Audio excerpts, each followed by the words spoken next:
कहानी की शुरुआत एक तूफानी रात से होती है। चारों ओर हैवी रेन हो रही थी, इतनी तेज कि पूरा मैदान पानी में डूबा सा लगता था।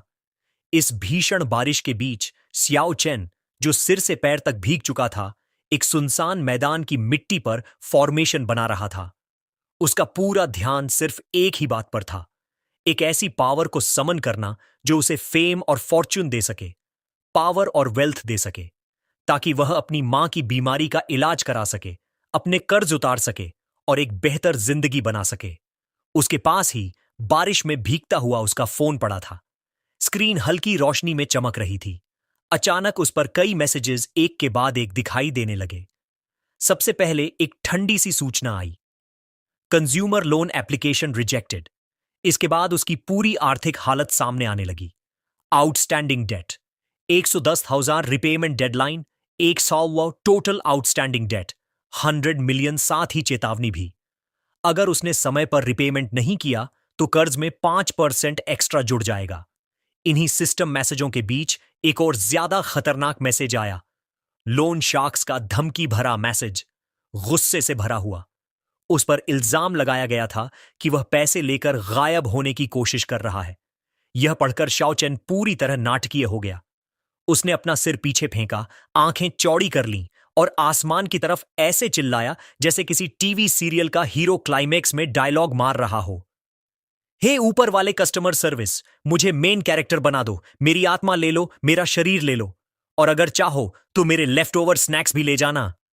वह इतना ज्यादा नाटक कर चुका था कि लगभग अपना नेटफ्लिक्स पासवर्ड भी चढ़ावे में देने वाला था, और तभी कड़ाक! आकाश अचानक फट गया। एक विशाल बिजली का झटका जमीन पर गिरा, जैसे पूरा ब्रह्मांड चिल्ला रहा हो, ठीक है, बस शांत हो जा, ड्रामा क्वीन। कुछ देर बाद शाओ चेन अभी भी वहीं जमीन पर पड़ा था। धीरे धीरे उसकी आंखें खुलीं। वह कराहते हुए उठकर बैठ गया और अपना सिर थाम लिया। उसके विचार सुन्न थे, दिमाग धुंधला था, मानो उसे कुछ भी साफ साफ याद नहीं आ रहा हो।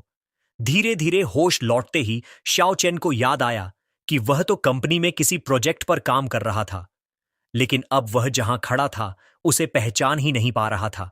उसी समय उसकी नजर पास पड़े बरसात के पानी पर पड़ी। उसने पानी में अपना प्रतिबिंब देखा और वहीं जम गया।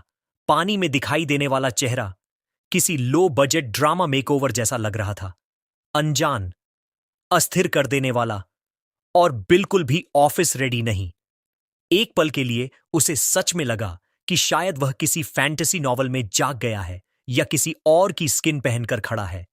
तभी शाओ चेन की नजर सामने गई और वह स्तब्ध रह गया। उसके सामने एक विशाल चमकता हुआ पेड़ खड़ा था। पूरा पेड़ ऐसे जगमगा रहा था जैसे किसी over the top cultivation novel की कवर आर्ट से उठाकर यहां रख दिया गया हो। एक पल के लिए उसे लगा कि शायद वह ऑफिस में ही बेहोश हो गया था और अब किसी और के इसे का स्टोरी लाइन में उतर चुका है। उसी समय चारों तरफ से एक आवाज गूंजी, मानो कोई उसे बधाई दे रहा हो। आवाज इतनी अचानक थी कि शाओ चेन डर के मारे उछल पड़ा। उसका दिल तेजी से धड़कने लगा और फिर उसके सामने हवा में अचानक एक फ्लोटिंग बुक प्रकट हुई। वह सीधे हवा में मंडरा रही थी, जैसे किसी जादूगर के पुराने ट्रंक से निकलकर भाग आई हो। उस किताब ने नाटकीय लहजे में बात की और उसे 3 विशेस देने की पेशकश की।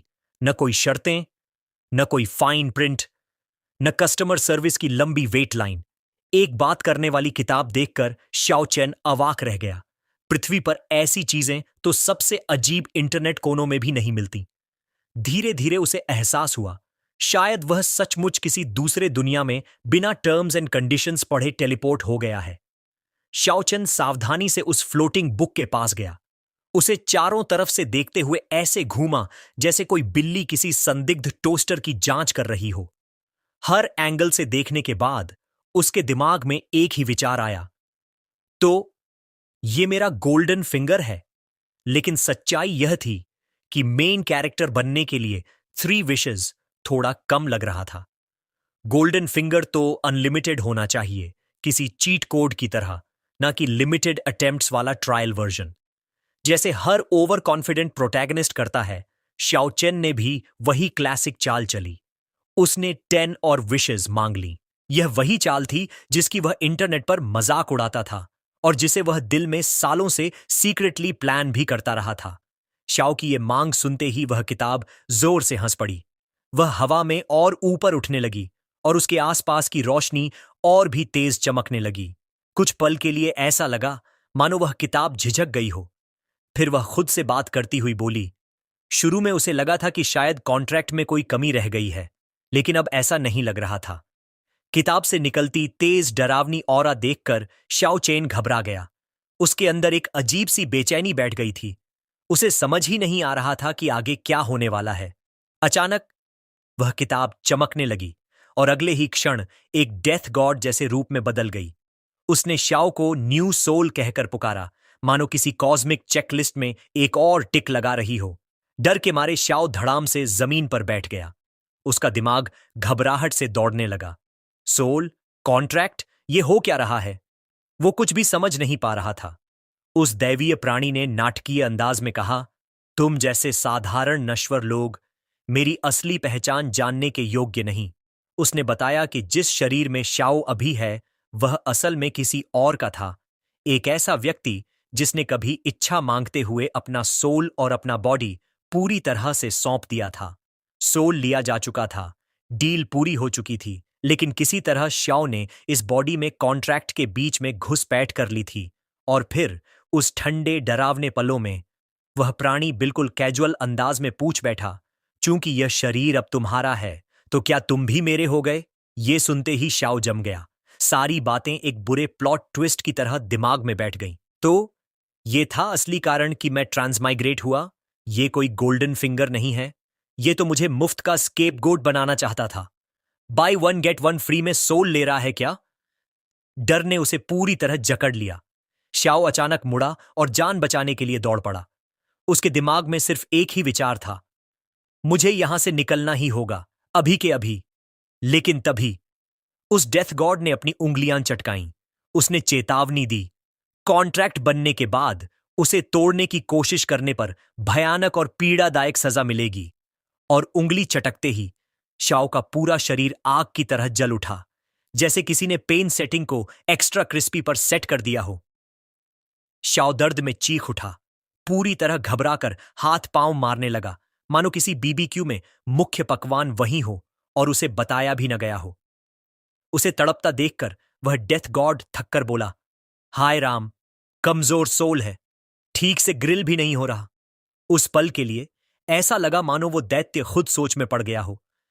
फिर एक धीमी गूंजती आवाज में बोला, लगता है कॉन्ट्रैक्ट में कोई गड़बड़ थी, लेकिन अब सब साफ दिख रहा है।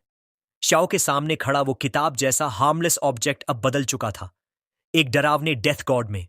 उसकी अजीब सी चमकती हुई ऑरा देखकर शाओ के हाथ पांव कांपने लगे। दिल में सिर्फ एक ही फीलिंग, डर और बहुत ज्यादा डर। डेथ गॉड की आवाज हवा को चीरती हुई आई, तुम एक न्यू सोल हो, कॉन्ट्रैक्ट लिस्ट का अगला नाम। शाओ ने सीधी नजरें मिलाकर शांत स्वर में कहा, तुम मुझे मार सकते हो, लेकिन अब तक मारा नहीं। मतलब तुम मुझे टेस्ट कर रहे हो, राइट पर्सन ढूंढ रहे हो। तो बताओ, क्या मैं क्वालिफाइड हूं? क्या मैं नया कॉन्ट्रैक्ट साइन कर सकता हूं? डेथ गॉड अचानक जोर से हंस पड़ा। इतिहास में पहली बार कोई टॉर्चर के दौरान बार्गेन कर रहा था। और तभी एक ग्लोइंग कॉन्ट्रैक्ट सियाओ के सामने हवा में प्रकट हो गया। डेथ गॉड ने शैतानी मुस्कान के साथ कहा, एक डील, एक विश, बदले में नई जिंदगी। और जो विश मैं चाहता हूं वो है 9999 मोर विशेस। शाओ अंदर ही अंदर चौंक गया। अरे ये तो मेरी विश का एग्जैक्ट कॉपी पेस्ट है, प्लेजरिज्म का वर्ल्ड रिकॉर्ड। डेथ गॉड ने कैजुअली कहा, सुनो, तुम्हारे पास सिर्फ 1 मिनट बचा है, सोचो या मर जाओ। शाओ ने गहरी सांस ली और आखिरकार अपना फैसला सुना दिया। आखिर उसके पास विकल्प ही कितने थे। कंधे गिराए, मन में 1000 गालियां और वही एनर्जी जो टर्म्स कंडीशंस बिना पढ़े आई एग्री पर क्लिक करते वक्त आती है। शाओ ने कॉन्ट्रैक्ट पर हस्ताक्षर कर दिए और डील पक्की हो गई। कुछ ही पलों में शाओ खुद को एक पुराने जर्जर से बिल्डिंग के बाहर खड़ा पाया, एक टूटे फूटे कमरे के सामने। वो खुद को समझाने की कोशिश कर रहा था कि हां, यही उसका नया घर है, और दुआ कर रहा था कि कोई उसे इस हालत में न देख ले। पूरी तरह ऐसा लग रहा था जैसे कोई रिस्पॉन्ड नूब गलती से रॉन्ग स्पॉन पॉइंट पर उतर आया हो। शाओ के मन में गुस्सा खौल रहा था। उस घमंडी डेथ गॉड ने मुझे यहां ऐसे फेंक दिया जैसे कोई एक्सपायर्ड लूट हो। उसे याद आया, डेथ गॉड एक बड़े ड्रामेटिक पोर्टल में घुसते हुए गायब हो गया, पीछे छोड़ गया सिर्फ कुछ आधे अधूरे निर्देश और बिल्कुल भी जिम्मेदारी नहीं। न कोई प्रॉपर गाइड, न कोई मिशन, बस हवा में तैरता हुआ फिगर इट आउट का वाइब। शाओ जानता था कि असली कल्टीवेशन नॉवेल्स में सारी मेहनत एमसी को करनी पड़ती है, तो उसने और शिकायत करना बेकार समझा। आखिर वो दिव्य आलसी देवता अब उसका बॉस ही तो था। एक लंबी थकी हुई सांस लेकर शाओ ने दरवाजा खोला, जो भी इस नई जिंदगी में आने वाला था उसका सामना करने के लिए। अंदर कदम रखते ही उसे एहसास हुआ, कमरा बिल्कुल शांत था, शायद घर में कोई नहीं था, और हालात देखकर तो यह साफ लग रहा था कि यहां की आर्थिक स्थिति उसकी सोच से भी बदतर थी। तभी उसकी नजर मेज पर पड़े एक कागज पर पड़ी। शाओ ने उसे उठाया और उसकी आंखें फटी रह गईं। उसमें लिखा था, 2000 ml खून को एक बार के मॉर्गेज के रूप में जमा करके लिया गया लोन। वो अवाक रह गया। ये कैसी फैमिली है और ये कैसा दुनिया है। उसी वक्त पीछे से किसी ने चुपके से कदम बढ़ाए और लोहे की पाइप से उसके सिर पर वार किया। शाओ जमीन पर गिर पड़ा। वो आदमी गुस्से से दहाड़ा, कहां भाग गया था तू? कॉल क्यों नहीं उठा रहा था? वह आदमी अकेला नहीं आया था, उसके पीछे 2 और गुंडे थे, पूरी तरह एक डिस्काउंट वाला थग ट्रियो। एक चिल्लाया, लगता है ये जीने से ऊब गया है। दूसरा बोला, अरे इतना मत मारो, मर गया तो झंझट हो जाएगी। तीसरा तो और भी कॉन्फिडेंट, चिंता मत करो, ये ऑरेकल है, इसका शरीर इतना टफ है कि झेल जाएगा। मानो अब पिटाई के साथ साथ लोर भी मुफ्त में मिल रही हो। शाओ गुस्से और उलझन से उन तीनों को घूर रहा था। उसने दहाड़ते हुए पूछा, तुम लोग हो कौन और मुझसे चाहते क्या हो? पहला आदमी भड़क गया। उसने शाओ को जोर से लात मारी और एकदम टीवी के लोन कलेक्टर खलनायक की तरह बकने लगा। पिछले हफ्ते जो पैसे उधार लिए थे भूल गया क्या, या इतना नशा चढ़ गया है कि हकीकत से ही उड़ गया? फिर अचानक उसने झर उगलते हुए कहा, और वो बूढ़ी औरत आज खून बेचने क्यों नहीं आई? रास्ते में कहीं मर ही गई क्या? दृश्य एकदम ओवर ड्रामेटिक था। वो आदमी शाओ को लगातार मारता रहा, हर लात के साथ एक नया ताना। वह तंज कसते हुए बोला, हास्यास्पद है कि तेरी मां अपनी जान जोखिम में डालकर तेरे जैसे निकम्मे के लिए हाई इंटरेस्ट लोन्स चुकाती है। उसकी नजर में शाओ पैदा ही कचरा था, बिना प्रतिभा, बिना उपयोग और किसी बेकार सी उम्मीद में ऑरिकल बनने का सपना देखने वाला। क्या मिला तुझे?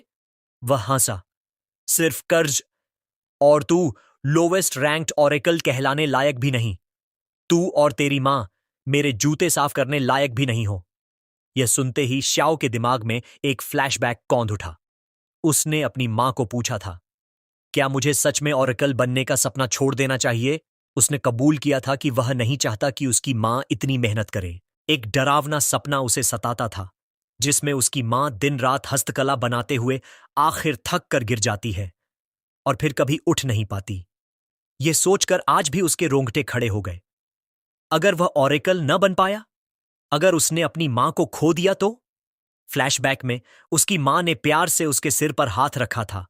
उसकी उपस्थिति इतनी शांत, इतनी भरोसेमंद, नर्म मुस्कान के साथ उसने कहा था, चिंता मत कर मेरे बच्चे, चाहे पूरा आसमान क्यों ना गिर पड़े, मैं तेरे लिए उसे थाम लूंगी। वर्तमान में लौटते ही उसकी मां की यादें अब भी दिल में ताजा थीं। शाओ की आंखों में अचानक आग जल उठी। चेहरा बदल गया। डर नहीं, बस गुस्सा, खौलता हुआ, उबलता हुआ गुस्सा। वो आदमी व्यंग्य से बोला, क्या हुआ? बोलता क्यों नहीं? उसकी बात पूरी भी नहीं हुई थी कि शाओ का मुक्का ही उसका जवाब बन गया। घूंसा सीधा उसके चेहरे पर लगा, ऐसी ताकत के साथ मानो शाओ चिल्ला रहा हो, प्लॉट आर्मर एक्टिवेटेड। वो आदमी हवा में उछलकर पीछे फेंका गया, जैसे किसी ने रियलिटी से अनसब्सक्राइब ही कर दिया हो। जो 2 गुंडे उसके साथ आए थे, उनमें से एक ने इतनी शांति से कहा, अरे भाई, एक घूंसा और पड़ा तो सच में मर जाएगा, शायद अब रुक जाना चाहिए। लेकिन बात खत्म होने से पहले ही वो आदमी एक मिसाइल की तरह उड़ता हुआ अपने ही दोस्तों के सामने से निकल गया और जोरदार धमाके के साथ दीवार पर जा टकराया। दोनों दोस्त जो अब तक कूल बने खड़े थे अचानक उछल पड़े। ये मुक्का नहीं था, ये तो किसी एक्स्ट्रा पावर एक्सोसिज्म जैसा हमला था। वो आदमी दीवार से लुढ़क कर नीचे गिरा, पूरी तरह टूटी हुई खिलौना फिगर की तरह।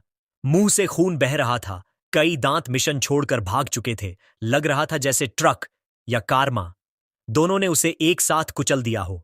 एक गुंडा सदमे में चिल्लाया, दीवार में तो बच्चा घुसना था ना, ये कैसे उल्टा हो गया? दूसरा आंखें सिकोड़कर बोला, कुछ तो गड़बड़ है, बहुत गड़बड़। कुछ पलों तक दोनों सच में यही सोचते रहे कि शायद श्याओ खुद दीवार में घुसा होगा। फिर समझ आए कि उनका ही साथी एक्सप्रेस तरीके से डेंटल हेवन पहुंच गया। धीरे धीरे दोनों की नजरें श्याओ पर गईं, और जो उन्होंने देखा उससे उनकी रूह कपकपा गई। श्याओ के पूरे शरीर से ऑरा चमक रही थी। ऐसा लग रहा था जैसे उसने 3 एनिमे एपिसोड्स तक चार्ज करके वापसी की हो। एक ने कांपती आवाज में फुसफुसाया, क्या ये स्टार लेवल तक ब्रेक थ्रू कर गया है? दूसरा डर के मारे बस उसे घूरता रहा, मानो अगले पल श्याओ के बाल सुनहरे हो जाएंगे और वो पावर लेवल्स पर चिल्लाना शुरू कर देगा। श्याओ की आंखों में जलती हुई आग साफ दिख रही थी। वह गरज उठा, ये जो तुम लोग बोल रहे हो ये पैथेटिक गार्बेज है, हारने वालों वाली बेकार बातें, शोर, बकवास और बहुत चिढ़ाने वाली। चुप हो जाओ, बस चुप। उसकी आवाज इतनी भारी थी कि दोनों आदमी पल भर को रुक गए। एक ने श्याओ को घूर कर कहा, अरे ये देखो, अभी भी लो रैंक्ड है, लेकिन व्यवहार ऐसा कर रहा है जैसे फाइनल बॉस इससे डर रहा हो। दूसरा बोला, चल आज इसको एक प्रॉपर लेसन दे ही देते हैं।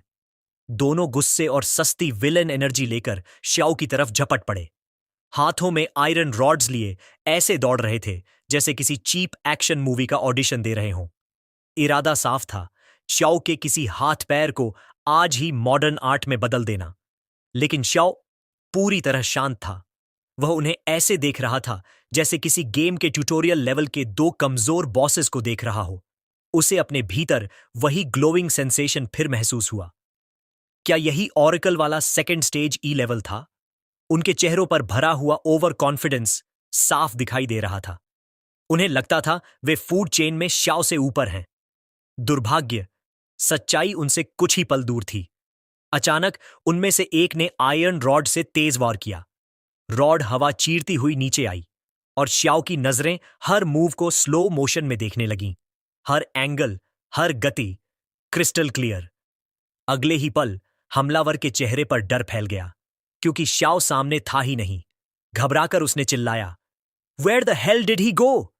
और अगले ही सेकंड श्याओ ऊपर से बिजली की तरह गिरा, जैसे कैफीन पीकर उड़ा कोई कुंफू मस्कीटो। उसका पैर सीधे उस आदमी के चेहरे पर जा धंसा। वार इतना साफ था कि टूथपेस्ट ब्रांड इसे ऐड बना ले, बस फर्क ये था कि यहां मुस्कान कम और खून ज्यादा था। दूसरा आदमी ये देखकर गुस्से में श्याओ की तरफ झपटा और श्याओ हल्का सा चौंक गया। ये आदमी फास्ट था, बहुत फास्ट। सेकंड स्टेज ई लेवल के लिए डेंजरसली फास्ट, जैसे कोई budget anime protagonist turbo mode में हो। यह आदमी अपनी सेकंड स्टेज ई लेवल स्पीड के हिसाब से बहुत तेज था, जैसे कोई budget anime protagonist turbo mode में चल पड़ा हो। लेकिन श्याओ पहले ही उसके ब्लाइंड स्पॉट में गोस्ट बनकर पहुंच चुका था, तैयार उसकी रिब्स को प्रिंगल्स में बदलने के लिए। बिना किसी हिचकिचाहट के श्याओ ने अपना घुटना उसके सीने पर दे मारा। झटके की ताकत से आदमी के मुंह से खून फाउंटेन्स की तरह निकल पड़ा। श्याओ समझ गया कि यह आदमी बिना पीछे मुड़े ही उसकी पोजीशन पकड़ चुका था। उसकी ताकत बिल्कुल एबनॉर्मल थी। अगले ही पल वह आदमी जमीन पर गिर पड़ा, जैसे कोई गर्मा गर्म नूडल बोल हाथ से फिसलकर गिर जाए। और जब श्याओ आराम से उसकी ओर बढ़ा, वह गिड़गिड़ाने लगा, उस एंथुसियाज्म के साथ जैसे कोई आदमी जिम मेंबरशिप कैंसिल करवाने जाता है। घबराकर उसने सच उगल दिया। वे सिर्फ आदेश मान रहे थे। लिन यू ने उन्हें डेट वसूलने भेजा था। नाम सुनते ही श्याओ की आवाज बर्फ जैसी ठंडी हो गई। श्याओ बोला, डेट मैं संभाल लूंगा, लेकिन अगर लिन यू ने दोबारा अपनी नाक घुसाई तो अगली बार उसके दांत मैं जमीन से उठाऊंगा। उसने आदेश दिया, अपने साथियों को उठाओ और तुरंत दफा हो जाओ। तीनों आदमी घायल और डरे हुए हां हां करते लड़खड़ाते हुए वहां से भाग निकले। श्याओ उन्हें जाते हुए देख रहा था और बिना पीछे मुड़े बोला, काफी देर से देख रहा हूं, बाहर आ जाओ बॉस। उसके पीछे अचानक एक पोर्टल खुला और उसमें से डेथ गॉड बाहर आया। वह हैरान था। शाओ ने उसकी प्रेजेंस कैसे पकड़ ली। उसने माना कि शाओ की इंट्यूशन असाधारण रूप से तेज है। शाओ ने समझाया, उसे अपने अंदर एक अजीब ताकत जागती महसूस हुई थी और उसने अंदाजा लगा लिया था कि यह डेथ गॉड की देन है। डेथ गॉड ने इसे तुरंत कंफर्म किया। अगर उसने शाओ को थोड़ी देर के लिए अपनी पावर न दी होती तो शाओ अब तक बुरी तरह पिट चुका होता। उसे शुक्रगुजार होना चाहिए, शाओ ने मुस्कुराते हुए कहा, जैसे अभी अभी उसने किसी वीडियो गेम में चीट कोड्स अनलॉक कर लिए हों।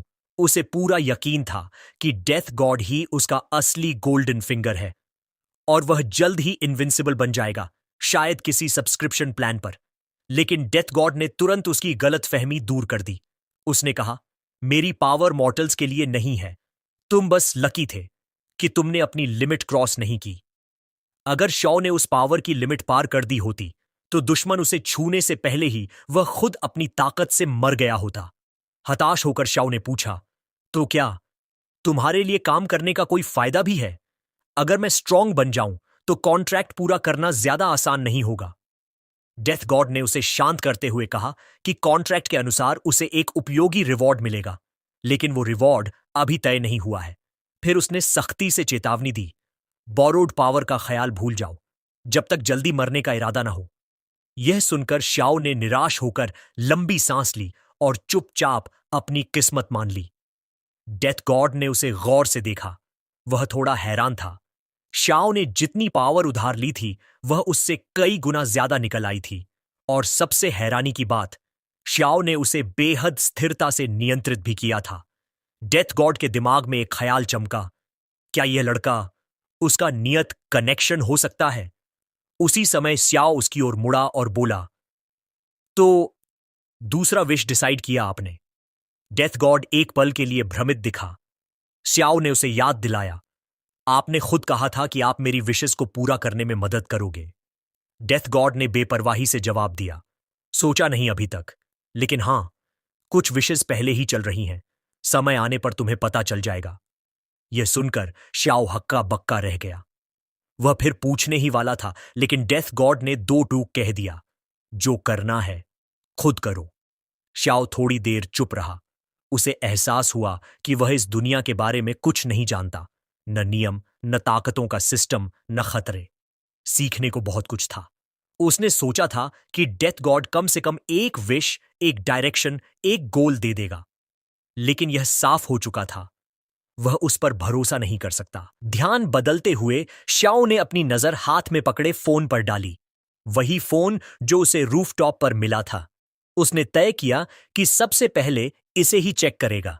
अगर उसे इस दुनिया में इस शरीर की जगह लेकर जीना है तो पहले उसे इस व्यक्ति की जिंदगी समझनी होगी। जब उसने फोन के मैसेजेस स्क्रॉल किए, एक साफ पैटर्न दिखने लगा कि सारे मैसेजेस एक ही बात पर घूम रहे थे, डेट्स, कर्ज और ऑनलाइन खरीदे गए अजीब अजीब सप्लीमेंट्स। लगता था ओरेकल बनने का शौक बहुत भारी पड़ता था। फैमिली से जुड़ी कोई बात एक भी मैसेज में नहीं थी। सब कुछ बस कर्ज, उधार और बेतुकी खरीदारी के इर्द गिर्द घूम रहा था। तभी अचानक स्क्रीन पर एक नया नोटिफिकेशन चमका।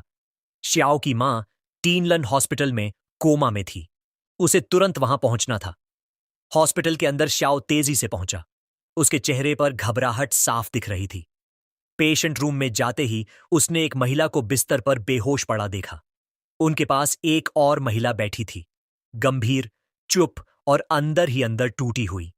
कमरे की भारी चुप्पी ने श्याओ को असहज कर दिया, और यह स्वाभाविक था। ऐसी हालत में कौन शांत रह सकता है? श्याओ ने तुरंत समझ लिया, जो महिला पास बैठी है वह उसकी बड़ी बहन श्याओ युइंग है, और जो बिस्तर पर है वही उनकी मां। श्याओ ने अपनी मां को ध्यान से देखा। वह उस रूप से बिल्कुल अलग लग रही थी जिसे वह अपनी यादों में देखता आया था। एक कचोटता हुआ विचार उसके मन में उठा, क्या यह सब मेरी वजह से हुआ है? वह अपनी बहन की ओर मुड़ा, धीरे से माफी मांगी और मां की हालत के बारे में पूछा। लेकिन बहन का जवाब तेज, तिक्त और टूटे हुए दिल वाला था। वह बोली, इस बार क्या बहाना है? ट्रेनिंग, ब्रेक थ्रू, या फिर देवताओं को समन करने वाले तेरे पागलपन वाले एक्सपेरिमेंट्स? उसकी आंखें भर आई थीं। वह अब और नहीं संभल पाई और रो पड़ी। वह गुस्से और दुख से कांपती आवाज में बोली, मां तो बस तेरे लिए काम करती रही, तेरे कर्ज भरने के लिए दिन रात खुद को खपा दिया। और तू तू तो देखने भी नहीं आया। उसकी आवाज कांप रही थी। हमारे घर की पूरी स्टेबिलिटी टूट गई। मां के पास आईसीयू में एडमिट होने तक के पैसे नहीं थे। वह सिर्फ अपनी जिद से जिंदा बची है।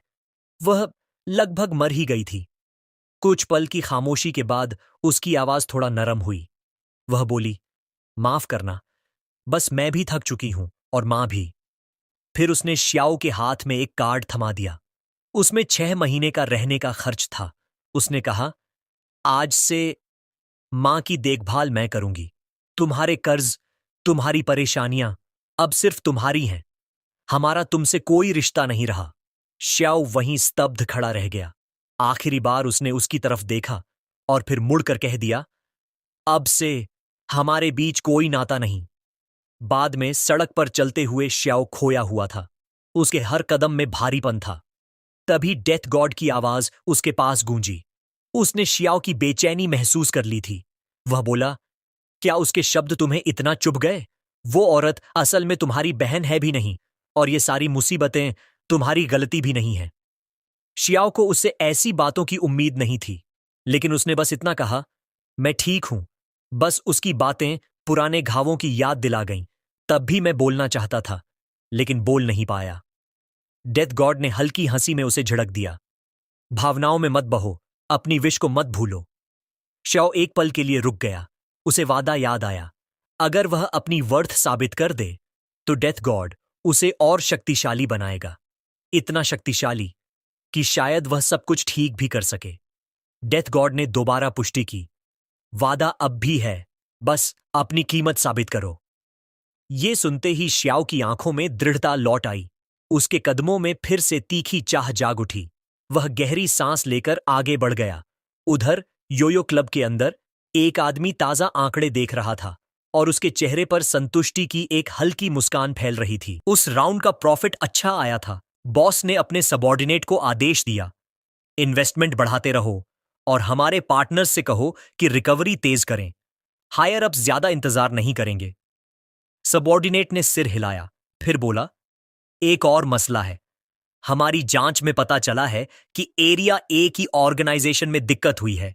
रेंट वसूलने गए 3 आदमी एक स्टूडेंट से घायल हो गए। बॉस का चेहरा ठहर गया। एरिया ए में कलेक्शन अब भी शुरू होना था ही नहीं। ये लोग तो अपनी जेब भरने के चक्कर में गए होंगे। ऐसी हरकतें उसकी लोन सर्विस की साख खराब कर रही थीं। उसने सख्ती से आदेश दिया, रूल्स के हिसाब से निपटाओ, कोई डील नहीं। सबॉर्डिनेट ने हामी भरी पर कहा, सर, यह केस थोड़ा अजीब है। घायल होने वालों में एक लेवल 3 और एक लेवल 2 अप्रेंटिस क्लास थीफ भी हैं। लेकिन रिपोर्ट कहती है हमलावर बस एक स्टूडेंट था जिसने हाल ही में अप्रेंटिस लेवल 2 हासिल किया है। बॉस चुप हो गया। एक लेवल 2 छात्र लेवल 3 और लेवल 2 दोनों को हरा दे, जबकि सबसे कमजोर लेवल 3 भी 10 लेवल 2 को अकेले संभाल सकता है। सिर्फ स्किल से यह फर्क भरना नामुमकिन था। इसका मतलब उस लड़के की असली शक्ति लेवल 3 के बराबर है। बॉस के होंठों पर हल्की मुस्कान आई। तो लड़का अपनी ताकत छुपा रहा है। इंटरेस्टिंग। उसने तुरंत अगला आदेश दिया, उस पर नजर रखो। ऐसे टैलेंट को खोने नहीं दिया जाता। अगली सुबह शाओ साफ आसमान के नीचे सुबह सुबह जॉगिंग कर रहा था। जब शाओ सड़क के किनारे से गुजर रहा था, एक बुजुर्ग आदमी ने उसे देखकर हैरानी से आवाज लगाई, अरे, आज फिर इतनी सुबह निकल पड़े। श्याओ ने हल्की मुस्कान के साथ गुड मॉर्निंग कहा और अपनी जॉगिंग जारी रखी। बुजुर्ग आदमी बोला, अभी अभी अब्रांड बेसिक स्टार एनर्जी सप्लीमेंट्स की नई खेप आई है, 400 पर बॉटल। कुछ चाहिए क्या? जाओ ने विनम्रता से मना कर दिया, मेरे पास अभी थोड़े बचे हैं, खत्म होंगे तो ले जाऊंगा। आदमी ने सिर हिलाया और बोला, ठीक है, तब भी मैं तुम्हें डिस्काउंट दे दूंगा। जब जियाओ आगे बढ़ता गया, वो आदमी उसे जाते हुए सोच में डूबा देखता रहा। उसे लगा, लड़का इन दिनों कुछ ज्यादा ही खुश दिख रहा है। शायद कोई गर्लफ्रेंड मिल गई हो। युवावस्था सच में कमाल की चीज होती है। उधर जो के भीतर विचार उमड़ने लगे। हॉस्पिटल से लौटने के बाद उसने कई दिन अपने नए शरीर को समझने और इस दुनिया की जानकारी इकट्ठा करने में लगाए थे। उसके भीतर मौजूद बची खुची यादें उसके काम आ गईं। अब उसे इस दुनिया के सामान्य ज्ञान की अच्छी समझ हो चुकी थी। इस दुनिया में लोग शक्ति पाने के लिए स्पेशल सप्लीमेंट्स का सहारा लेते थे। ऐसे व्यक्तियों को ऑरिकल्स कहा जाता था।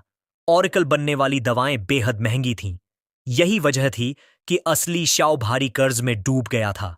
ऑरिकल की शक्ति की ऊपरी सीमा भले अज्ञात हो, लेकिन एक बात स्पष्ट थी। सबसे निचले स्तर का ऑरिकल भी एक सामान्य इंसान से कहीं अधिक शारीरिक क्षमता रखता था। शाओ ने नीचे देखा, अपनी बाजू मोड़ी और अपनी मांसपेशियों को गौर से निहारा। सिर्फ दवाइयों के बल पर कोई इतनी शक्ति पा सकता है। इसमें हैरानी नहीं कि हर कोई ऑरिकल बनना चाहता है, किसी भी कीमत पर। अगर यह पुराना वो होता, तो शायद ऐसी ताकत पाने के लिए कई सालों की मेहनत लग जाती। तभी उसके फोन की तेज घंटी बजी। शाओ ने स्क्रीन देखी। इतनी सुबह कॉल? उसने कॉल उठाया। लाइन के दूसरी तरफ क्लास मॉनिटर चिल्ला रहा था, सियाओ, तुम्हारी लीव पीरियड खत्म हो गई है। टीचर ने बुलाया है।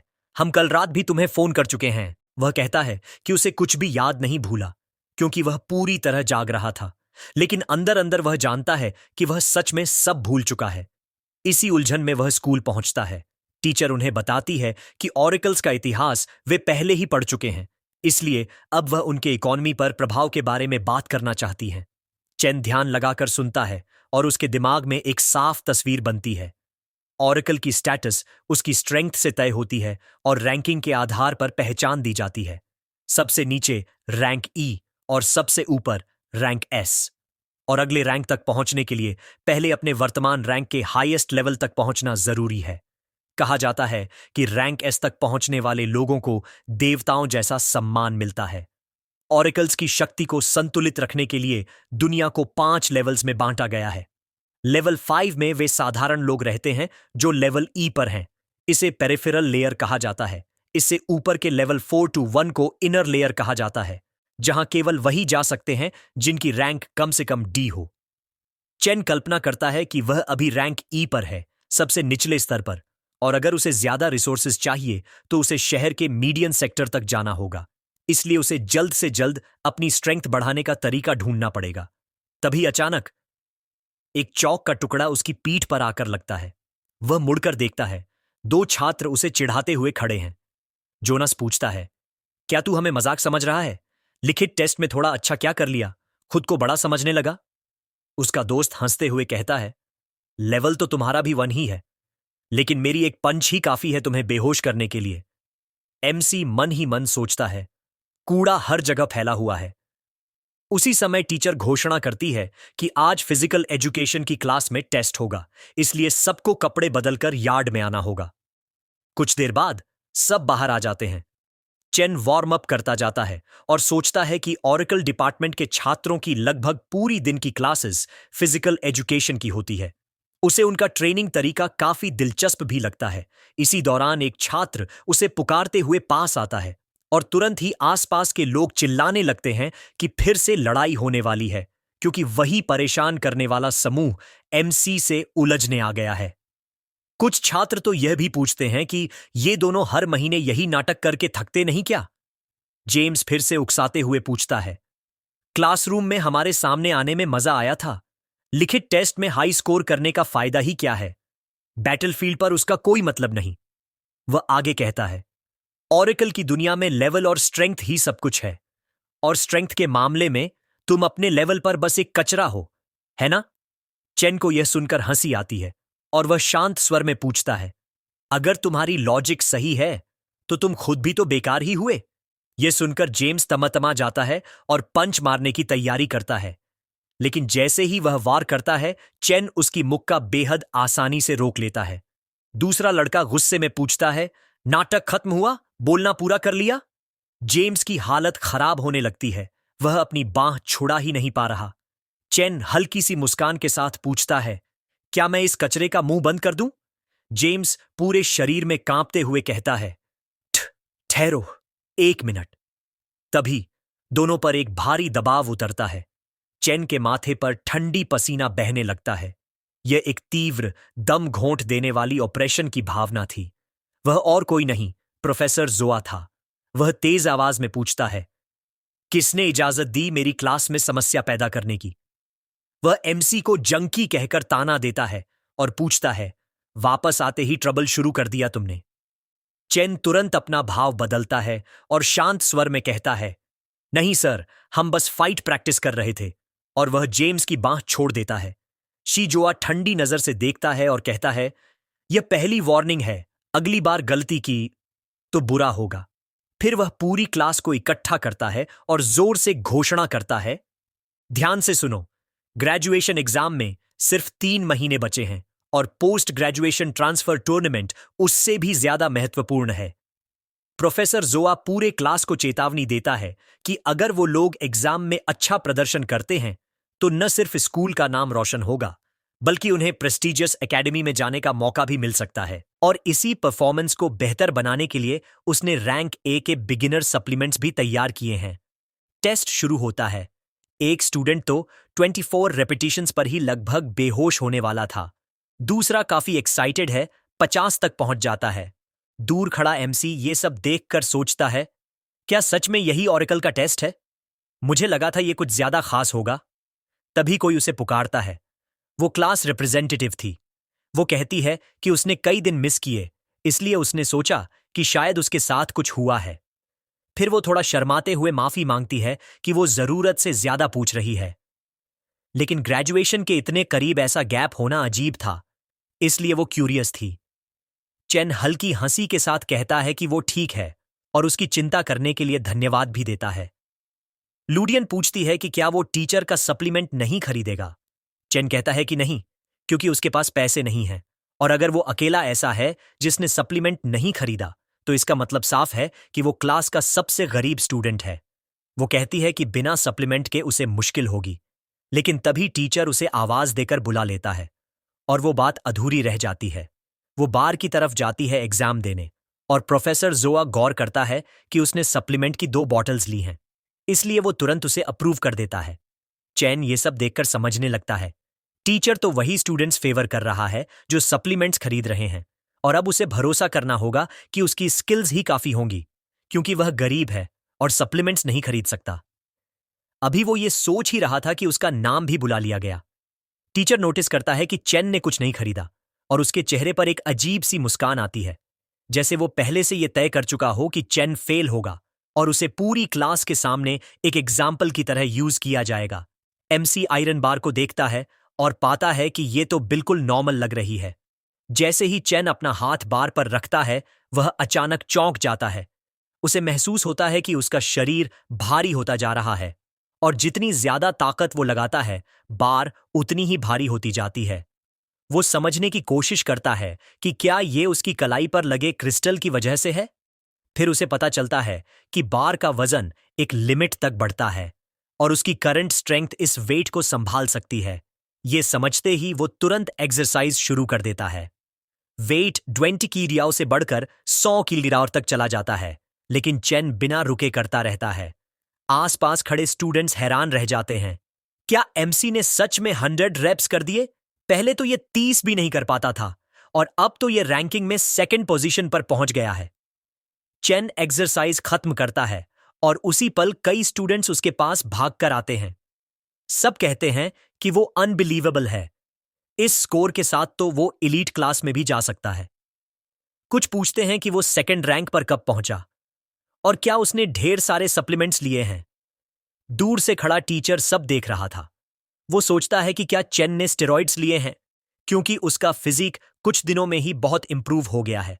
लेकिन फिर वो खुद मानता है कि स्टेरॉइड्स इतने महंगे होते हैं कि चेन जैसा स्टूडेंट उन्हें खरीद ही नहीं सकता। उसे ये भी समझ नहीं आ रहा था कि चेन कुछ ही दिनों में 2nd रैंक तक कैसे पहुंच गया। और सबसे बड़ी चिंता यह थी, अगर लोगों को पता चल गया कि चेन सप्लीमेंट्स लिए बिना इतना स्ट्रांग बन गया, तो उसके सप्लीमेंट्स की सेल्स खत्म हो जाएंगी। ये सोचकर उसके चेहरे का भाव बदल जाता है। वो तय करता है कि वो चेन को एक जरूरी लेसन सिखाएगा ताकि उसकी सेल्स पर असर न पड़े। इसके बाद सीन बदलता है। प्रिंसिपल के ऑफिस में वह फोन पर बात कर रहा है। वह कहता है कि उनकी स्कूल के पास न कोई सपोर्ट है, न कोई स्पॉन्सरशिप। ऐसी जगह से 3rd रैंक का स्टूडेंट तैयार करना लगभग नामुमकिन है।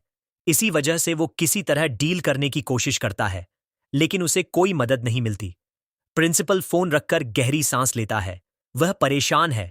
एलीट क्लास का इक्विपमेंट बहुत महंगा है और स्कूल के पास इतने रिसोर्सेज नहीं हैं कि वो किसी सेकंड रैंक स्टूडेंट को प्रॉपरली मेंटेन कर सके। वह अपने सीनियर की फोटो को देखता है और फुसफुसाता है, अब क्या करूं? अगर इसी तरह चलता रहा तो एकेडमी तो दिवालिया हो जाएगी।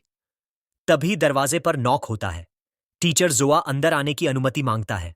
जैसे ही वो आगे बढ़ता है, जोआ स्टूडेंट्स की ग्रेड्स प्रिंसिपल को देता है और कहता है कि क्लास का परफॉर्मेंस शानदार था। उसे भरोसा है कि यही लोग आगे चलकर एक्स्ट्रॉर्डिनरी ऑरेकल्स बनेंगे। लेकिन प्रिंसिपल जब ग्रेड्स पढ़ता है तो उसका चेहरा लटक जाता है। उसे कुछ भी एक्स्ट्रॉर्डिनरी नहीं दिखता। सबके सब फर्स्ट रैंक पर ही अटके हुए हैं। ऐसे लोग बैटलफील्ड पर भेजने लायक नहीं होते। फिर जोआ धीरे से कहता है, सर, कैंडिडेट्स में एक एक्सेप्शन है जो स्केड्यूल की रिक्वायरमेंट को मैच करता है। उसका नाम है चेन। यह सुनते ही एमसी को प्रिंसिपल के ऑफिस में बुला लिया जाता है। चेन अंदर आने से पहले घबराता है। वह सोचता है, कहते हैं डायरेक्टर का स्वभाव बहुत सख्त है। उनके कमरे में बुलाया जाना अच्छा संकेत नहीं है। जैसे ही वह डोर नॉब पकड़ने की कोशिश करता है, डोर से एक अजीब सी ऑरा निकलती है। चेन डर जाता है। ये क्या है? बुक भी चौंक जाता है। अंततः ये दिखाई दिया, ये वही विश है जो उस खास कंडीशन में एक्टिवेट होती है जिसका मैंने उस दिन जिक्र किया था। चेन समझने की कोशिश करता है।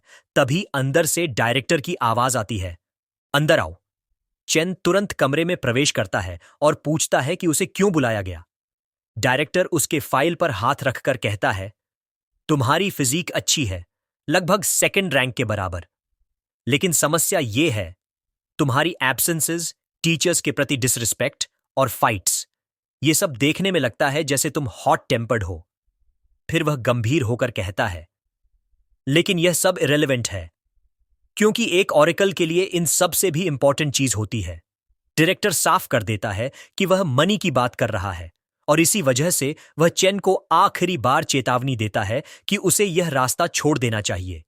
एमसी घबरा जाता है। उसे समझ आ चुका है कि एडवांस्ड स्टेज ऑरेकल को तैयार करने का खर्चा बेहद ज्यादा होता है। टीचर भी यह बात कंफर्म करता है।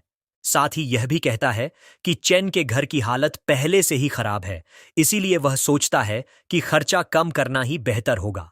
स्कूल भी संकट में है। उन्हें खुद नहीं पता कि यह एकेडमी आगे चल भी पाएगी या नहीं।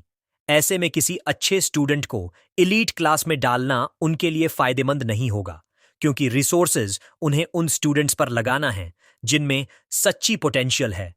और ऊपर से लेवल 3 स्टूडेंट होने के बावजूद रिजल्ट पक्का नहीं है। इसलिए डायरेक्टर कहता है कि चेन को अगले दिन स्कूल आने की कोई जरूरत नहीं और पूछता है कि उसे इस बारे में क्या लगता है। चेन कुछ पल चुप रहता है, सब कुछ समझने की कोशिश करता है। तभी इविल गॉड अचानक बोल पड़ता है, टारगेट मिल गया है, तुम उसे लेना होगा। चेन हैरान, क्या मजाक है ये? मैं तो खुद खड़ा भी मुश्किल से हूं और तुम खुद क्यों नहीं लेते?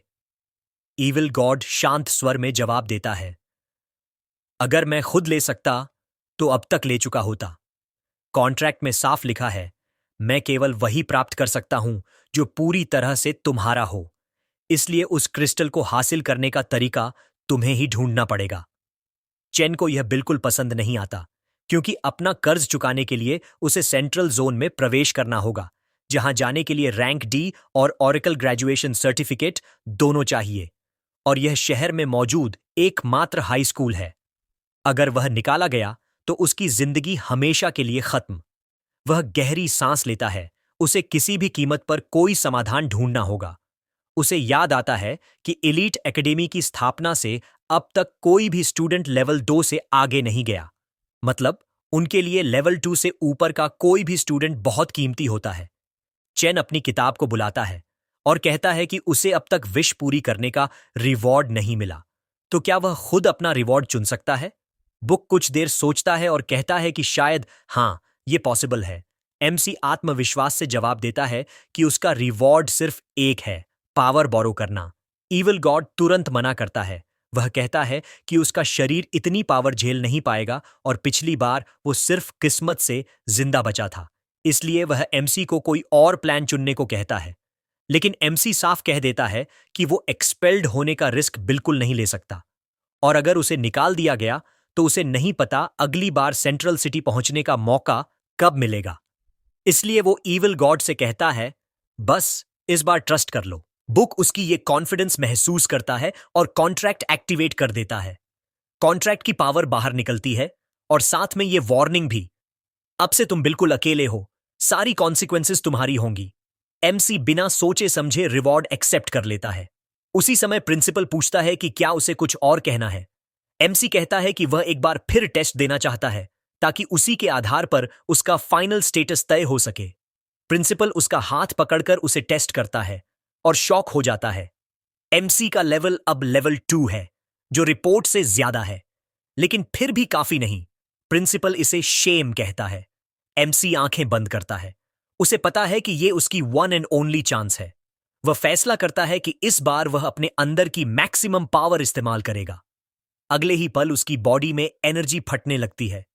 प्रिंसिपल स्टंड खड़ा रह जाता है। उसके सामने एक स्टूडेंट खड़ा है जो इनसेन पावर से ओवरफ्लो कर रहा है। बुक भी हैरान है। उसे उम्मीद नहीं थी कि एमसी की एक्सप्लोजन पावर उसकी दी हुई बोरोड पावर से भी ज्यादा निकल जाएगी। हुई डिसबिलीफ में एमसी को देखता है और समझता है कि चेन अब लेवल 4 तक पहुंच चुका है। रिजल्ट पूछने पर प्रिंसिपल खुद को रोक नहीं पाता और चिल्लाकर कहता है, कृपया हमारी स्कूल को रीजनल एक्सचेंज टूर्नामेंट में रिप्रेजेंट करो। एमसी इस अजीब सी रिक्वेस्ट से परेशान हो जाता है। वह पूछता है, आप लोग सच में एजुकेशन डिपार्टमेंट को इंप्रेस करने के लिए एक लेवल 4 को टूर्नामेंट में भेजना चाहते हैं? हुएरी बिना झिझक के हां कह देता है।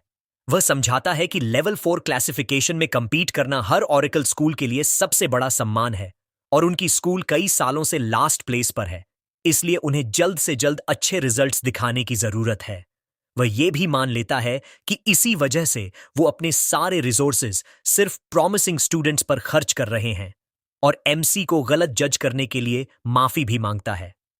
एमसी शांत स्वर में कहता है कि उसे कोई समस्या नहीं है, वह सब समझता है। डायरेक्टर मुस्कुराता है और कहता है कि उसे यह जानकर खुशी हुई। अपॉलॉजी के रूप में वह कहता है, उसकी ट्यूशन पूरी तरह माफ होगी। एलीट क्लास में ट्रांसफर होते ही उसे वीकली सप्लाईज मिलेंगी और अगर उसे कुछ और चाहिए तो स्कूल उसकी मदद करने की पूरी कोशिश करेगा। फिर डायरेक्टर थोड़ा गंभीर होता है और कहता है कि एक एक्सेप्शनल स्टूडेंट कहीं भी वेलकम होता है, लेकिन मैं सच में चाहता हूं कि तुम हमारी स्कूल को टूर्नामेंट में रिप्रेजेंट करने पर विचार करो। सच बताऊं तो हमारी स्कूल का फ्यूचर तुम्हारे एक फैसले पर निर्भर हो सकता है। एमसी सोच में पड़ जाता है। उसे समझ आता है कि टूर्नामेंट स्कूल के लिए कितना बड़ा है, तभी वे इतनी बड़ी ऑफर्स दे रहे हैं। इस मौके का फायदा उठाते हुए एमसी कहता है, अगर ऐसा है तो मैं एक चीज मांगना चाहता हूं, वो ब्लैक क्रिस्टल जो आपकी शेल्फ पर रखा है। हुई मुड़कर क्रिस्टल को देखता है और कहता है, यह ब्लैक स्टार क्रिस्टल है। इसे पिछले डायरेक्टर ने छोड़ा था। इसका प्रैक्टिकल यूज तो कुछ नहीं, लेकिन यह हमारी स्कूल की स्पिरिट का सिंबल है। फिर वह धीमे से जोड़ता है, लेकिन अगर स्कूल ही एग्जिस्ट करना बंद कर दे तो फिर इसका सिंबल रहना भी बेकार है। डायरेक्टर धीमे स्वर में कहता है कि अगर स्कूल ही खत्म हो जाए तो उस स्पिरिट का भी कोई मतलब नहीं बचेगा। इसलिए अगर ब्लैक क्रिस्टल देकर स्कूल बच सकता है तो उसे देने में उसे कोई दिक्कत नहीं है। चेन उसे आश्वासन देता है, आप चिंता मत कीजिए, मैं एक्सचेंज टूर्नामेंट में अपनी पूरी ताकत लगा दूंगा। डायरेक्टर खुश होकर कहता है कि फिर सब तय हो गया, लेकिन फिर वह थोड़ा हंसते हुए स्वीकार करता है कि वह एक बात को लेकर बहुत क्यूरियस है। आखिर एक स्टूडेंट की पावर इतनी अचानक कैसे बढ़ गई? चेन हल्का सा मुस्कुराता है और कहता है कि वह सीक्रेट ट्रेनिंग कर रहा था और उसके पास एक स्पेशल ट्रेनिंग मेथड है, इसलिए वह चाहता है कि उसका लेवल फिलहाल सीक्रेट रखा जाए। हुई सिर हिलाकर कहता है कि यह बात बिल्कुल समझ में आती है। कई ऑरिकल्स अपने असली लेवल्स छुपाना सीखते हैं ताकि कॉम्बैट में दुश्मन को कंफ्यूज कर सकें। उसे उम्मीद नहीं थी कि इतनी कम उम्र में चेन इतना टैक्टिकल सोच पाएगा। तभी डायरेक्टर के बुलाने पर एक फीमेल स्टूडेंट कमरे में प्रवेश करती है।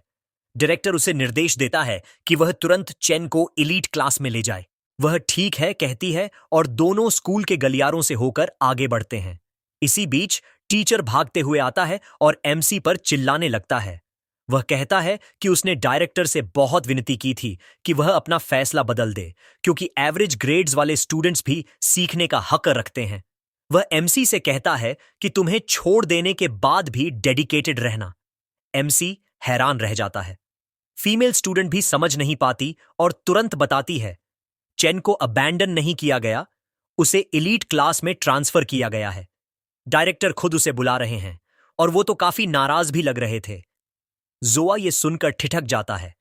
उसे एहसास होता है कि उसने एमसी से पंगा लेकर खुद को ही मुसीबत में डाल दिया। इसके बाद रात हो चुकी है। चेन अपने बिस्तर पर लेटा हुआ राहत की सांस लेता है। सिर्फ 3 महीनों में लेवल 2 से लेवल 4 तक पहुंचना, ये ऐसी चीज है जो रिच जीनियसेस भी ढेर सारा पैसा खर्च करके मुश्किल से कर पाते हैं। वह अपने मास्टर से पूछता है, क्या कोई तरीका है जिससे मैं अकेले ही लेवल 1 झटके में बढ़ा सकूं? ईविल गॉड तुरंत जवाब देता है, ऑब्वियसली नहीं। अगर तुम्हें मेरी और मदद चाहिए तो पहले विश पूरा करो। ये रिवॉर्ड तुमने ही चुना था और ये बोरोड पावर ज्यादा दिन तक लोगों को डिसीव नहीं कर पाएगी। एमसी कहता है कि उसे सब समझ है। वह इतना बेवकूफ नहीं कि सोच ले कि वह टूर्नामेंट सिर्फ बोरोड पावर पर जीत लेगा। मोबाइल में बिल्स चेक करते हुए वह कहता है कि कम से कम एक्सपल्शन से बच गया, फ्री सप्लाईज मिल गईं और अब लेवल भी बढ़ पाएगा।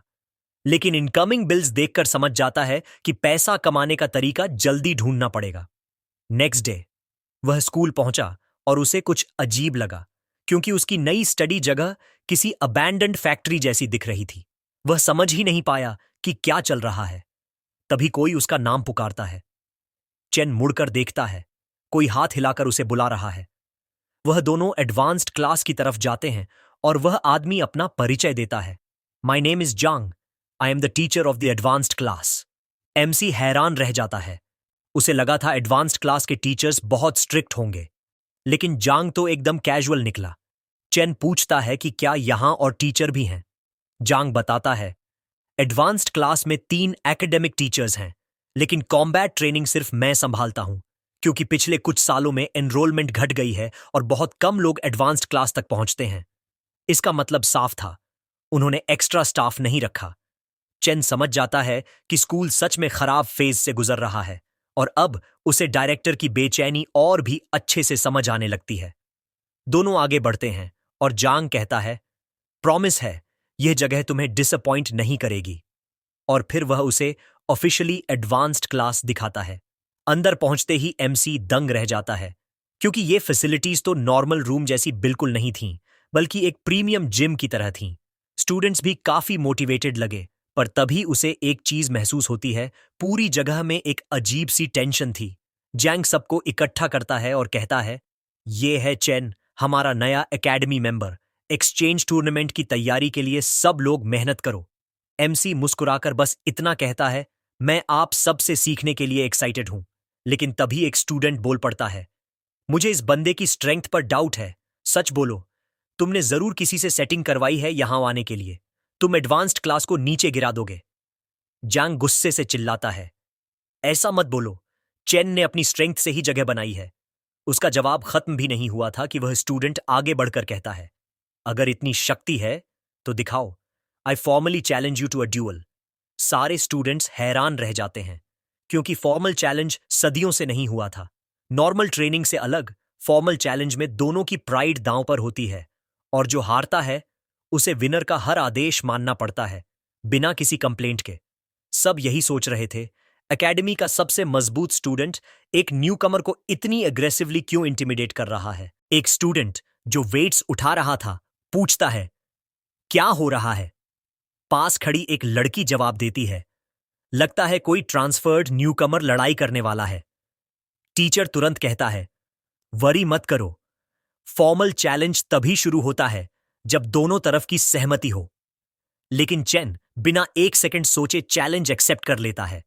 वह काल्मली कहता है, अगर यह फ्रेंडली मैच है जिसमें लीथल फोर्स नहीं होगी तो कोई प्रॉब्लम नहीं है। उसे लगता है कि टूर्नामेंट से पहले अपनी स्ट्रेंथ को टेस्ट करने का यह अच्छा मौका है।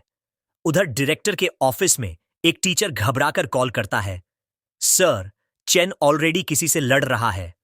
फिर तुरंत क्लैरिफाई करता है, असल में फॉर्मल चैलेंज WHA ने दिया था और चेन ने एक्सेप्ट कर लिया। एडवांस्ड क्लास के स्टूडेंट्स तो और जोश में। सब WHA को इनकरेज कर रहे थे कि नए बच्चे को सबक सिखाओ।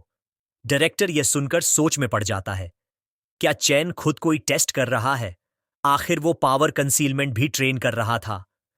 वह तुरंत ऑर्डर देता है, अरीना तैयार करो, मैं चैलेंज ऑथराइज करता हूं। सब तैयार होते हैं। चेन और WHA आमने सामने खड़े होते हैं। टीचर रूल्स समझाने लगता है, क्योंकि चेन की पहली बार फॉर्मल फाइट है। वह कहता है, रूल्स रीजनल टूर्नामेंट जैसे होंगे। अरीना में सिर्फ 2 कॉम्बैटेंट्स होंगे। कोई इंटरफियर करेगा तो तुरंत एक्सपेल किया जाएगा और दोनों का सेम स्टार लेवल होना जरूरी है। WHA क्यूब देखकर पूछता है, क्या यह भी E रैंक लेवल 2 है? क्योंकि क्यूब तो यही दिखा रहा है। टीचर आगे समझाता है, लीथल फोर्स नहीं चलेगी। फाइट खत्म होगी अगर क्लीन फेशियल स्ट्राइक लग जाए या कोई वर्बली सरेंडर कर दे। सब बातें क्लियर होते ही वह बोलता है, मैच बिगिन। WHA शुरुआत से ही अग्रेसिव था।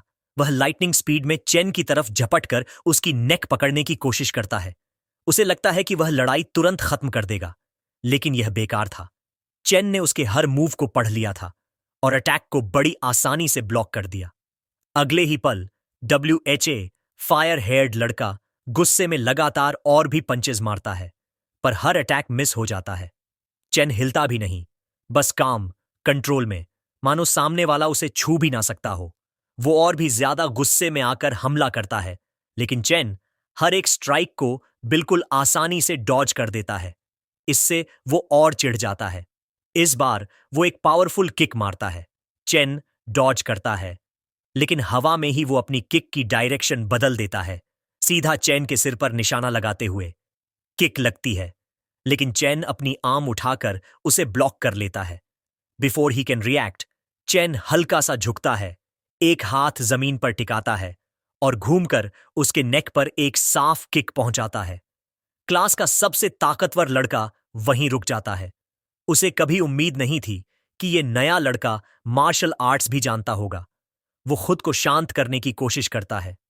जब तक मेरे फेस पर हिट नहीं लगती, मैं जीत सकता हूं, वो खुद से कहता है। लेकिन जैसे ही वो मुड़ता है, चेन की फिस्ट उसके सामने होती है।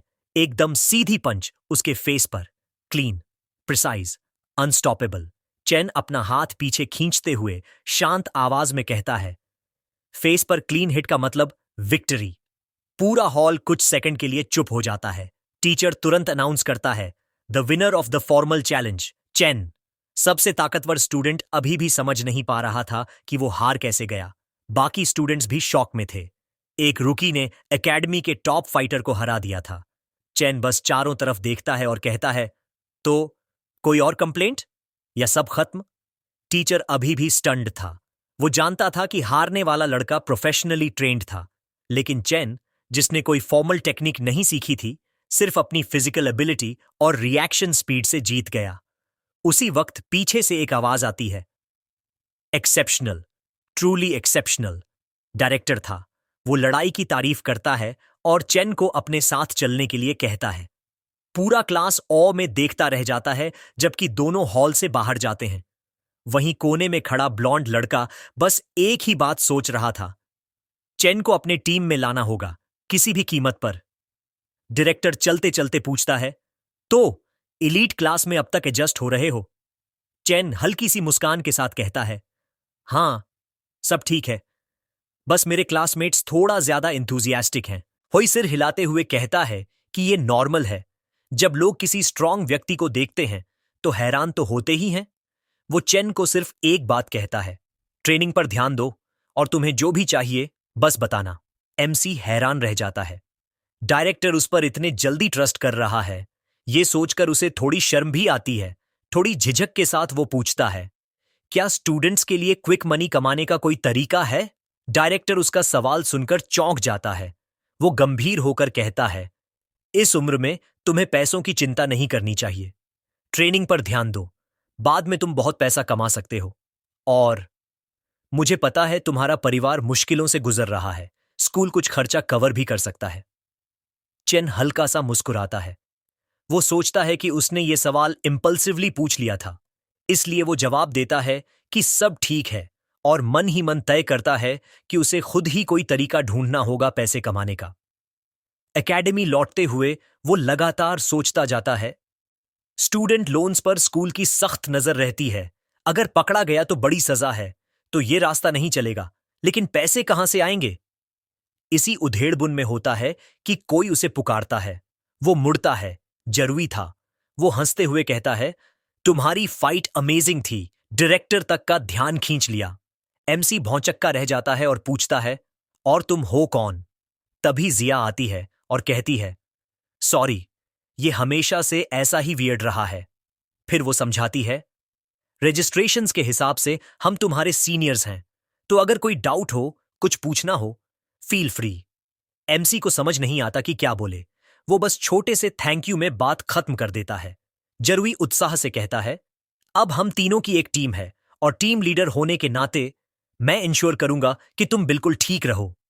एमसी और भी कंफ्यूज्ड हो जाता है। उसे ये सब कुछ बहुत अजीब लग रहा था।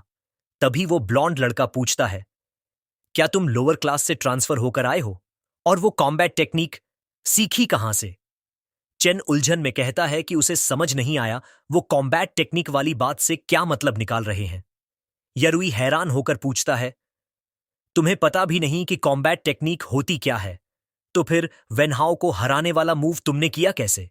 चेन हल्का सा मुस्कुराता है और काल्मली कहता है, रिफ्लेक्स था, बस यूं ही चल गया। दोनों दंग रह जाते हैं। उन्हें यकीन ही नहीं होता, इतना ब्रूटल ब्लो, सिर्फ रिफ्लेक्स। और कहते हैं कि अगर वेनहाओ को यह बात पता चल गई तो वो तो गुस्से से फट पड़ेगा। इससे पहले कि बात बिगड़े वो लड़की समझाने लगती है, कॉम्बैट टेक्निक्स वो पावरफुल मूव्स होते हैं जो सिर्फ हाई लेवल लोग सीख सकते हैं, स्क्रोल्स या मेमोरी स्टोन्स की मदद से। हर टेक्निक का इफेक्ट अलग होता है और ये हर फाइटर के फाइटिंग स्टाइल पर भी डिपेंड करती है। जावी भी तुरंत बात पकड़कर जोड़ता है, वेनहाओ ने जो मूव इस्तेमाल किया था उसे हुक विन किक कहते हैं, rank D combat technique. MC यह सुनकर चौंक जाता है। उसे याद आता है कि वो किक कितनी स्ट्रांग थी। वो उसे ब्लॉक भी नहीं कर पाया था। इसीलिए वो पूछ बैठता है, कॉम्बैट टेक्निक्स क्या बहुत रेयर होती हैं? ब्लॉन्ड लड़का जवाब देता है, उनके रैंक्स होते हैं। रैंक जितना ऊंचा, टेक्निक उतनी रेयर। स्कूल बेसिक टेक्निक्स तो सिखा देती है, लेकिन पावरफुल टेक्निक्स चाहिए तो या तो खरीदनी पड़ेंगी या कोई शेयर करे। और एक बेसिक डी रैंक टेक्निक की कीमत करीब 500,000। चेन सुनकर हक्का बक्का रह जाता है। इतना पैसा कितने महीनों में जुटेगा उसे अंदाजा भी नहीं। जॉवी अचानक एक्साइटेड होकर कहता है, वैसे मेरे पास एक टेक्निक है, ट्रेनिंग के दौरान मैं तुम्हें दिखाना चाहूंगा। और शावा भी कहती है कि उसके पास भी एक है। चेन दंग रह जाता है। ये दोनों ऐसे बात कर रहे हैं जैसे 500,000 उनके लिए छोटी मोटी रकम हो, यानी दोनों अमीर घरानों के लगते हैं। यहीं उसे एक आइडिया आता है, अगर ये दोनों रिच फैमिलीज से हैं तो शायद पैसे कमाने के तरीकों के बारे में अच्छी जानकारी हो। इसलिए वो पूछता है, कोई क्विक तरीका है पैसे कमाने का? मतलब मान लो किसी को टेक्निक खरीदनी है लेकिन उसके पास कुछ भी नहीं। जॉवी मजाक में पूछता है, कोई भी तरीका चलेगा, जैसे बैंक लूटना? चेन तुरंत जवाब देता है, नहीं, वो अलाउड नहीं है। ब्लॉन्ड लड़का गहरी सोच में पड़ जाता है। अनलिमिटेड तरीका हो पैसे कमाने का तो सिर्फ एक जगह बचती है, miracle zone black water district की। इतने में शाओआ सीधे उसके सिर पर घूंसा मारती है, पागल हो क्या? ऐसी बातें मत बोला करो। अगर किसी टीचर ने सुन लिया तो सीधा फटकार पड़ेगी। एमसी को जिज्ञासा होती है, ये ब्लैक वाटर डिस्ट्रिक्ट का मिरेकल जोन क्या है? ब्लॉन्ड मुस्कुराता है, अरे मजाक कर रहा था, सुना है वहां कुछ भी हो सकता है, लेकिन स्कूल ने सख्त मना किया है। अगर कोई स्टूडेंट पकड़ा गया तो सीधे एक्सपेल्ड, बिना डिस्कशन। फिर वो पूछता है, तुम्हें कॉम्बैट टेक्निक के लिए कितना पैसा चाहिए? एमसी काल्मली कहता है, करीब 300,000। दोनों के होश उड़ जाते हैं। इतना? तुरंत अपने बैलेंस चेक करते हैं, लेकिन दोनों के पास उतना पैसा बिल्कुल नहीं। चेन वहीं खड़ा सोचने लगता है, डेस्परेट टाइम्स, डेस्परेट मेजर्स, और तय करता है कि आज स्कूल से निकलकर वो ब्लैक वाटर डिस्ट्रिक्ट जरूर जाएगा। रात में black water road. MC maps देखकर लोकेशन पर पहुंचता है। उसे हैरानी होती है, जगह उसके घर से ज्यादा दूर नहीं, कार से कुछ ही मिनट लगे। वो अपना यूनिफॉर्म भी बदल लेता है ताकि कोई पहचान न सके। फिर मास्टर से पूछता है, आपको क्या लगता है यहां क्या मिलेगा? पर वो चौंक जाता है। इविल गॉड की किताब बिल्कुल भी प्रकट नहीं होती। कोई जवाब, कुछ नहीं। चेन सोचता है कि आउटर जोन्स में हाई लेवल इनवॉइस कम होते हैं, इसलिए वह अकेले संभाल सकता है। जगह पूरी तरह सुनसान, पुराने खंडहरों जैसा। अचानक उसे फुटस्टेप्स सुनाई देते हैं। किसी की मौजूदगी साफ महसूस होती है। एक दरवाजे के अंदर से हल्की सी रोशनी दिखती है। वो तुरंत समझ जाता है कि यहां कुछ न कुछ सीक्रेट जरूर छुपा है। जैसे ही वो अंदर कदम रखता है, पीछे कुछ शैडोवी लोगों की पूरी टुकड़ी सड़े हुए चेहरे लेकर उसे घूरने लगती है। चेन नीचे की तरफ जाती सीढ़ियां उतरता है और तभी वो दंग रह जाता है। ब्लैक वाटर डिस्ट्रिक्ट का मिरेकल जोन वाकई मिरेकल है, क्योंकि नीचे एक पूरा छुपा हुआ सीक्रेट सिटी बसा है। चेन नीचे उतरते ही देखता है गंदी तंग गलियां, लोग खुलेआम इलीगल डील्स कर रहे हैं, हर जगह अपराधियों की भीड़। यह सब देखकर उसे समझ आता है कि स्कूल इस जगह का नाम लेना भी क्यों मना करता है। लॉलेस जोन, जहां पैसे किसी भी तरीके से बन सकते हैं। चेन सोचता है, अगर किस्मत साथ दे गई तो शायद डेडलाइन से पहले ही पैसे मिल जाए। वह आंखें बंद करके पीछे मुड़कर पूछता है, कितनी देर तक पीछा करोगे? अंधेरे से एक आदमी अपने गुंडों के साथ निकलता है। मैं तो प्लान कर रहा था कि मौका मिले तो तुझे क्वाइटली दबोच लूं, लेकिन अब तूने देख लिया तो अब थोड़ा अग्रेसिव तरीका अपनाना पड़ेगा। चेन पूछता है, मुझे हराने की क्या जरूरत है? वो हंसते हुए जवाब देता है, मैं तेरी तरह के बहुत से चालाक मास्क पहनने वाले ब्रैट्स देख चुका हूं। तेरे जैसे को उठाकर ले जाना और रैंसम में मोटा पैसा लेना, ये तो जैकपॉट है। चेन हंस देता है, मेरे रैंसम के लिए कौन पैसा देगा? वो पास आता है, चेन के गाल पर हल्की थपथपाहट देता है। तू पावरफुल ओरेकल दिखता है, इसलिए पोलाइटली साथ चल। चेन धीरे से कहता है, रूड हो तुम। और उसी पल वो आदमी के सिर पर ऐसा थप्पड़ मारता है कि वो गड्ढे में जा गिरता है। गुंडे डर के मारे चाकू निकाल लेते हैं और पूरी ताकत से हमला करने दौड़ते हैं, लेकिन अचानक दो बड़े क्रेट्स हवा में उड़कर सीधे उन दोनों के सिर पर गिरते हैं। चेन हैरान रह जाता है, ये हुआ क्या? अगले ही सेकंड एक लड़की उसके सामने प्रकट होती है, उसका हाथ पकड़ती है। Come with me. दोनों दौड़ते हुए एक सुरक्षित जगह पहुंचते हैं। चेन सांस लेकर कहता है, थैंक्स फॉर सेविंग मी। मैं तो इन्हें पकड़कर सवाल पूछने वाला था। लड़की उसे देखती है, क्या तुम चेन हो? चेन चौंक जाता है, तुम मुझे जानती हो? वो थोड़ा शर्मिंदा होकर कहती है, न नहीं, मैंने तो बस तुम्हारी कॉलर देखी, उस पर तुम्हारा नाम लिखा है। चेन शॉक्ड, वो सच में भूल गया था कि कॉलर पर उसका नाम है। ओह, थैंक्स फॉर टेलिंग। लड़की राहत की सांस लेती है। मैंने लगभग अपनी डिस्गाइज बिगाड़ दी थी। फिर गंभीर होकर कहती है, ब्लैक वाटर डिस्ट्रिक्ट डेंजरस है, कृपया इस जगह की कोई जानकारी बाहर मत देना। चाहो तो मैं तुम्हें बाहर तक छोड़ देती हूं। चेन सिर हिलाकर साफ मना कर देता है, थैंक्स, लेकिन मुझे यहां अर्जेंट काम है। लड़की उसकी आंखों में देखती है, पर चेन बिना रुके आगे बढ़ जाता है। वो उसे जाते हुए देखती रहती है। दिमाग उलझन से भर जाता है। सालों हो गए उसे देखे हुए। क्या सच में वो मुझे भूल गया, या दिखावा कर रहा था? वो सोचती है, और अगर वो स्टूडेंट है तो इतनी डेंजरस जगह पर क्या कर रहा है? पहले जब उसने चेन का हाथ पकड़ा था, उसे कुछ अजीब सा पावर फ्लक्चुएशन महसूस हुआ। वो खुद से पूछती है, क्या वो सच में ऑरेकल बन गया है? दूसरी तरफ चेन अपने डील्स फटाफट निपटाता है। थोड़ा कैश मिलता है जिससे वो बेसिक खर्च निभा सकता है, लेकिन वह जानता है पैसा और चाहिए, बहुत ज्यादा। तभी एक आदमी पास आता है, हे भाई, मैं यहां का लोकल गाइड हूं, ब्लैक वाटर का हर कोना जानता हूं, कुछ भी पूछो। चेन चौंक कर पूछता है, क्विक पैसा कहां कमा सकता हूं? आदमी मुस्कुराता है, मेरे साथ चलो, एक आसान जगह दिखाता हूं। दोनों आगे बढ़ते हैं और एक भारी भरकम हॉल में पहुंचते हैं जहां भीड़ पागलों की तरह चिल्ला रही थी। चेन पूछता है, अंडरग्राउंड फाइट क्लब? एग्जैक्टली, आदमी हंसकर कहता है, यही इस डिस्ट्रिक्ट का मनी हब है, आज स्पेशल फाइट चल रही है। विनर को मिलता है कैश प्राइज, बेट्स का हिस्सा और कभी कभी तो बड़े ऑरिकल्स भी लड़ते हैं। चेन फाइटर को ध्यान से देखता है। मांसलदार शरीर, बड़ा बिल्ड, लेकिन स्तर तो लेवल 1 ही है। प्राइज मनी देखकर चेन की आंखें चमक उठती हैं। परफेक्ट चांस, गाइड पूछता है। तो चिप्स खरीदकर बेट लगाएगा? चेन कामली कहता है, चिप्स रहने दो, मैं प्राइज मनी लेने आया हूं। Guide stunned. मतलब तू लड़ेगा? उसी वक्त दूर खड़ी लिन, जो उसे ढूंढते ढूंढते फाइट क्लब तक आई थी, रिंग की ओर देखती है। उसकी आंखें चौड़ी हो जाती हैं। चेन रिंग के बीच खड़ा था, फाइट शुरू करने के लिए तैयार। वो हैरान रह जाती है।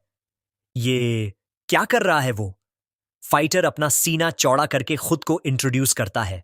आई am the strongest of all. लेकिन अपनी बात पूरी करने से पहले ही चेन का घूंसा उसके मुंह पर पड़ता है और वो सीधा रिंग के दूसरे कोने में उछल कर गिरता है। चेन के दिमाग में बस एक ही बात है, जल्दी खत्म करना है। वो चिल्लाता है, नेक्स्ट वन, अब बिना टाइम वेस्ट किए आओ। दूसरा फाइटर रिंग में कूदता है और अगले ही सेकंड वो भी हवा में उड़ता हुआ बाहर फेंका जाता है। अब तीसरा फाइटर डर के मारे कांप रहा है, पर बहुत देर हो चुकी है। एमसी का एक ही ब्लो उसे भी उड़ा देता है। दूर बैठे एक बिजनेसमैन डर कर खड़ा हो जाता है। उसे समझ ही नहीं आ रहा कि ये क्या हो रहा है। उन्होंने चेन को इसलिए चुना था क्योंकि वो कमजोर लगता था। अब ये कैसे मशीन की तरह सबको तोड़ रहा है? उसका हेंचमैन भागता हुआ आता है। सर, सारे कॉन्ट्रैक्टेड फाइटर्स ने मैचेस छोड़ दिए। क्लाइंट्स को लग रहा है हम फाइट्स रिग कर रहे हैं। सब रिफंड मांग रहे हैं। बिजनेसमैन के हाथ पैर फूल जाते हैं। ये सिचुएशन हाथ से निकल रही है। वो चिल्लाता है, स्पेशल फाइटर को रिलीज करो अभी। रिंग में चेन हर आने वाले को खत्म कर देता है और जब उसे पता चलता है कि आखिरी वाला भी गिर चुका है, वो पूछता है, प्राइज मिल सकता है अब? लेकिन अनाउंसर बोलता है, अभी एक और फाइट बाकी है और ये सबसे ज्यादा एक्साइटिंग होगी। चेन का चेहरा उतर जाता है। स्पष्ट है कि ऑर्गेनाइजेशन उसे पैसे देने का इरादा रखती ही नहीं थी। उसी समय कुछ एम्प्लॉइज भारी आवाज के साथ स्पेशल फाइटर को अंदर लाते हैं। एमसी का दिल धड़क जाता है क्योंकि अनाउंस होता है, नेक्स्ट फाइटर है एबरेशन एनलून। हैवी रिस्ट्रेंट्स हटते ही वो क्रीचर जमीन पर गिरता है। चेन अविश्वास में देख रहा है कि आखिर हो क्या रहा है। अचानक एनलून की गर्दन पर लगा डिवाइस एक्टिवेट होता है और वो धीरे धीरे उठने लगता है, अपना डरावना विकृत चेहरा दिखाता हुआ। ऑडियंस में एक औरत डरकर बोलती है, इट्स स्कैरी। उसका हस्बैंड शोल्डर स्ट्रेट करते हुए कहता है, डोंट वरी, मैं हूं ना। लेकिन अंदर ही अंदर उसकी हालत खराब है और सोच रहा है, अच्छा हुआ मैं लास्ट रो में बैठा हूं, नहीं तो डर के मारे पेशाब निकल जाता। लिन भी डर जाती है और समझ ही नहीं पाती कि इतना खतरनाक मॉन्स्टर वहां कैसे आ गया।